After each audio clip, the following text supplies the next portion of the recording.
നിങ്ങളുടെ ദിവസം മുൻകൂട്ടി സൃഷ്ടിക്കുക. ഇന്ന് അടുത്ത കാലത്തായി എന്താണ് ചെയ്യാൻ പോകുന്നത് എന്നത് മുതൽ നിങ്ങളുടെ ജീവിതം മുഴുവനും തന്നെ ആകർഷണ തത്വം ഉപയോഗിച്ച് മുൻകൂറായി സൃഷ്ടിക്കാം. ഒരു അധ്യാപകനായ പ്രെൻറ്റിസ് മർഫോൾഡ് അദ്ദേഹത്തിൻ്റെ രചനകളിൽ ആകർഷണ തത്വത്തെക്കുറിച്ചും അതിൻ്റെ പ്രയോഗത്തെക്കുറിച്ചും ഒട്ടേറെ ഉൾക്കാഴ്ചകൾ അവതരിപ്പിച്ചിട്ടുണ്ട്. നിങ്ങളുടെ ദിവസം മുൻകൂറായി ആലോചിക്കുന്നതിൻ്റെ പ്രാധാന്യം അദ്ദേഹം വ്യക്തമാക്കുന്നത് ഇങ്ങനെയാണ്. ഇന്ന് ഞാൻ സന്തോഷകരമായൊരു സന്ദർശനം അല്ലെങ്കിൽ സന്തോഷകരമായൊരു യാത്ര നടത്തും എന്ന് നിങ്ങൾ സ്വയം പറയുമ്പോൾ അക്ഷരാർത്ഥത്തിൽ നിങ്ങൾ നിങ്ങളുടെ സന്ദർശനം അല്ലെങ്കിൽ യാത്ര സന്തോഷകരമാകുന്ന രീതിയിൽ കാര്യങ്ങൾ ക്രമീകരിക്കാനായി പ്രകൃതി ശക്തികളെ മുൻകൂട്ടി അയക്കുകയാണ്. മറിച്ച് യാത്രയോ സന്ദർശനമോ ആരംഭിക്കുന്നതിന് മുൻപ് നിങ്ങളുടെ മനസ്സിൽ അസുഖകരമായ ചിന്തയോ ഭയമോ ഉണ്ടെങ്കിൽ, നിങ്ങൾ സന്തോഷകരമല്ലാത്ത എന്തോ ഒന്നിനെപ്പറ്റി ആശങ്കപ്പെടുകയാണെങ്കിൽ, എന്തെങ്കിലും തരത്തിൽ സന്തോഷകരമല്ലാത്ത അനുഭവം ഒരുക്കുവാനായി അദൃശ്യ ശക്തികളെ നിങ്ങൾ മുൻകൂട്ടി അയക്കുകയാണ്. നമ്മുടെ ചിന്തകൾ അല്ലെങ്കിൽ നമ്മുടെ മാനസികാവസ്ഥ എപ്പോഴും പ്രവർത്തിച്ചു കൊണ്ടിരിക്കുന്നത് നമുക്ക് വേണ്ടി നല്ലതോ ചീത്തയോ ആയ കാര്യങ്ങൾ മുൻകൂട്ടി സംഘടിപ്പിച്ച് വെക്കുന്നതിനു വേണ്ടിയാണ്.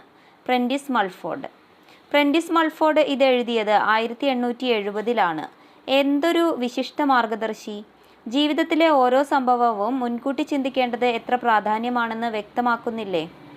ഇതിൻ്റെ നേരെ വിപരീതം നിങ്ങൾ പലപ്പോഴും അനുഭവിച്ചിട്ടുണ്ടാകും. മുൻകൂട്ടി ചിന്തിക്കാത്തതിൻ്റെ പ്രത്യാഘാതം ധൃതിയും പരിഭ്രമവുമായിരിക്കും. നിങ്ങൾ പരിഭ്രമത്തിലും ധൃതിയിലുമാണെങ്കിൽ നിങ്ങളുടെ ചിന്തകളുടെയും പ്രവൃത്തിയുടെയും ആധാരം ഭയം, വൈകിപ്പോകുമോ എന്ന ഭയമായിരിക്കും. നിങ്ങളെ കാത്തിരിക്കാൻ മോശമായ കാര്യങ്ങൾ നിങ്ങൾ തന്നെ ഏർപ്പാടാക്കുകയാണ്. നിങ്ങൾ ഈ ധൃതികൂട്ടൽ തുടരുന്തോറും നിങ്ങളുടെ മാർഗത്തിൽ ചീത്ത കാര്യങ്ങൾ ഒന്നിനു പിറകെ ഒന്നായി വന്നുകൊണ്ടിരിക്കും. അതിനു പുറമെ ആകർഷണ തത്വം നിങ്ങൾക്ക് ധൃതിയും പരിഭ്രമവും നൽകുന്ന ഭാവി സംഭവങ്ങൾ ഇനിയും ഏർപ്പാടാക്കാൻ തുടങ്ങും. അത് അവസാനിപ്പിച്ച് ആ തരംഗദൈർഘ്യത്തിൽ നിന്നും നിങ്ങൾ മാറണം. ഒന്ന് നിൽക്കുക.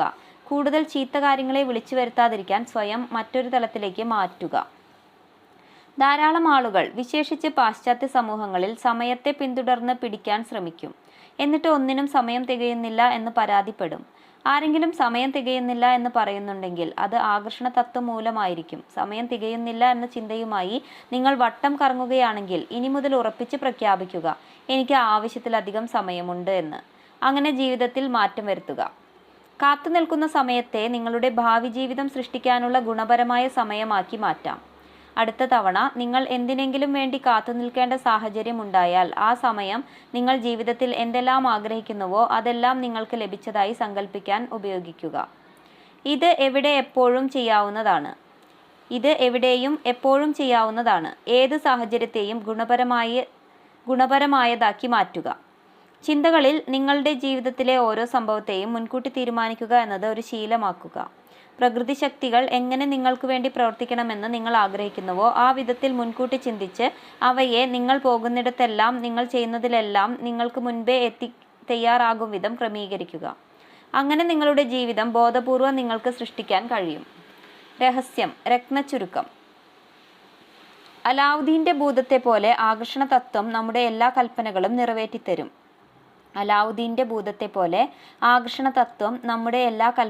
നിറവേറ്റിത്തരും. ആവശ്യപ്പെടുക, വിശ്വസിക്കുക, സ്വീകരിക്കുക എന്നിങ്ങനെ ലളിതമായ 3 പടികളിലൂടെ നിങ്ങൾ ആഗ്രഹിക്കുന്നത് സൃഷ്ടിക്കാൻ സൃഷ്ടിപ്രക്രിയ സഹായിക്കും. ആവശ്യപ്പെടുക, വിശ്വസിക്കുക, സ്വീകരിക്കുക എന്നിങ്ങനെ ലളിതമായ 3 പടികളിലൂടെ നിങ്ങൾ ആഗ്രഹിക്കുന്നത് സൃഷ്ടിക്കുവാൻ സൃഷ്ടിപ്രക്രിയ സഹായിക്കും. ആവശ്യപ്പെടുക എന്നാൽ പ്രപഞ്ചത്തോട് നിങ്ങൾ യഥാർത്ഥത്തിൽ എന്താണ് ആഗ്രഹിക്കുന്നതെന്ന് സ്വന്തം മനസ്സിൽ വ്യക്തമാക്കാനുള്ള അവസരമാണ് ലഭിക്കുന്നത്. മനസ്സിൽ വ്യക്തത ലഭിച്ചു കഴിഞ്ഞാൽ നിങ്ങൾ ആവശ്യപ്പെട്ടു എന്നർത്ഥം. ആവശ്യപ്പെടുക എന്നാൽ പ്രപഞ്ചത്തോട് നിങ്ങൾ യഥാർത്ഥത്തിൽ എന്താണ് ആഗ്രഹിക്കുന്നതെന്ന് സ്വന്തം മനസ്സിൽ വ്യക്തമാക്കാനുള്ള അവസരമാണ് ലഭിക്കുന്നത്. മനസ്സിൽ വ്യക്തത ലഭിച്ചു കഴിഞ്ഞാൽ നിങ്ങൾ ആവശ്യപ്പെട്ടു എന്നർത്ഥം. വിശ്വസിക്കുക എന്നാൽ നിങ്ങൾ ആഗ്രഹിച്ചത് നിങ്ങൾക്ക് കിട്ടിക്കഴിഞ്ഞു എന്ന രീതിയിൽ പ്രവർത്തിക്കുകയും സംസാരിക്കുകയും ചിന്തിക്കുകയുമാണ്.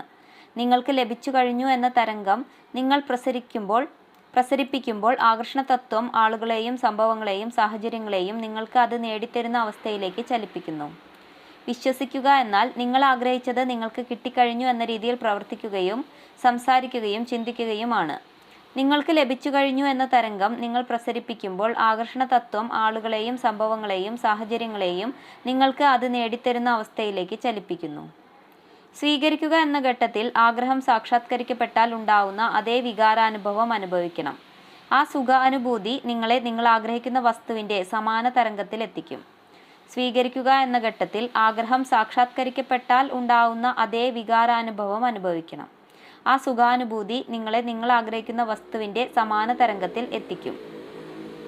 ശരീരഭാരം ഭാരം കുറയ്ക്കുക എന്നതിലല്ല ശ്രദ്ധ കേന്ദ്രീകരിക്കേണ്ടത്, മറിച്ച് ലക്ഷണമൊത്ത ശരീരം എന്നതിലാണ്. ലക്ഷണമൊത്ത ശരീരമുള്ള അവസ്ഥയിലെ വികാരം അനുഭവിക്കുക. അപ്പോൾ നിങ്ങൾ ആ അവസ്ഥയെ നിങ്ങളിലേക്ക് വിളിച്ചു വരുത്തും. ഭാരം കുറയ്ക്കുക എന്നതിലല്ല ശ്രദ്ധ കേന്ദ്രീകരിക്കേണ്ടത്, മറിച്ച് ലക്ഷണമൊത്ത ശരീരം എന്നതിലാണ്. ലക്ഷണമൊത്ത ശരീരമുള്ള അവസ്ഥയിലെ വികാരം അനുഭവിക്കുക. അപ്പോൾ നിങ്ങൾ ആ അവസ്ഥയെ നിങ്ങളിലേക്ക് വിളിച്ചു വരുത്തും. നിങ്ങൾ ആഗ്രഹിക്കുന്നത് പ്രത്യക്ഷമാകാൻ പ്രപഞ്ചത്തിന് സമയം ആവശ്യമില്ല. ഒരു രൂപ പ്രത്യക്ഷപ്പെടുത്തുന്നതും 1 കോടി രൂപ പ്രത്യക്ഷപ്പെടുത്തുന്നതും ഒരുപോലെ എളുപ്പമാണ്. നിങ്ങൾ ആഗ്രഹിക്കുന്നത് പ്രത്യക്ഷമാക്കാൻ പ്രപഞ്ചത്തിന് സമയം ആവശ്യമില്ല. ഒരു രൂപ പ്രത്യക്ഷപ്പെടുത്തുന്നതും 1 കോടി രൂപ പ്രത്യക്ഷപ്പെടുത്തുന്നതും ഒരുപോലെ എളുപ്പമാണ്. ഒരു കപ്പ് കാപ്പി അല്ലെങ്കിൽ കാറ് നിർത്തൽ, പാർക്കിംഗ് സ്ഥലം എന്നിവ പോലെയുള്ള ചെറിയ കാര്യങ്ങളിൽ തുടങ്ങിയാൽ ആകർഷണ തത്വം ഫലപ്രദമായി പ്രവർത്തിക്കുന്നത് നിങ്ങൾക്ക് എളുപ്പത്തിൽ അനുഭവിച്ചറിയാം. എന്തെങ്കിലും ചെറിയ കാര്യത്തെ ആകർഷിക്കുവാൻ ശക്തമായി തീരുമാനിക്കുക. ആകർഷിക്കാനുള്ള നിങ്ങളുടെ ശക്തി അനുഭവിച്ചറിഞ്ഞാൽ നിങ്ങൾക്ക് കൂടുതൽ വലിയ കാര്യങ്ങളിലേക്ക് നീങ്ങാൻ കഴിയും. ഒരു കപ്പ് കാപ്പി അല്ലെങ്കിൽ കാറ് നിർത്താൻ, പാർക്കിംഗ് സ്ഥലം എന്നിവ പോലെയുള്ള ചെറിയ കാര്യങ്ങളിൽ തുടങ്ങിയാൽ ആകർഷണ തത്വം ഫലപ്രദമായി പ്രവർത്തിക്കുന്നത് നിങ്ങൾക്ക് എളുപ്പത്തിൽ അനുഭവിച്ചറിയാം. എന്തെങ്കിലും ചെറിയ കാര്യത്തെ ആകർഷിക്കാൻ ശക്തമായി തീരുമാനിക്കുക. ആകർഷിക്കാനുള്ള നിങ്ങളുടെ ശക്തി അനുഭവിച്ചറിഞ്ഞാൽ നിങ്ങൾക്ക് കൂടുതൽ വലിയ കാര്യങ്ങളിലേക്ക് നീങ്ങാൻ കഴിയും. ഇന്നത്തെ ദിവസം എങ്ങനെയാകണമെന്ന് ആഗ്രഹിക്കുന്നുവോ ആ വിധത്തിൽ അതിനെ മുൻകൂറായി സൃഷ്ടിക്കുക. അങ്ങനെ നിങ്ങളുടെ ജീവിതം നിങ്ങൾക്ക് ബോധപൂർവം സൃഷ്ടിക്കുവാൻ കഴിയും. ഇന്നത്തെ ദിവസം എങ്ങനെയാകണമെന്ന് ആഗ്രഹിക്കുന്നുവോ ആ വിധത്തിൽ അതിനെ മുൻകൂറായി സൃഷ്ടിക്കുക. അങ്ങനെ നിങ്ങളുടെ ജീവിതം നിങ്ങൾക്ക് ബോധപൂർവം സൃഷ്ടിക്കാൻ കഴിയും.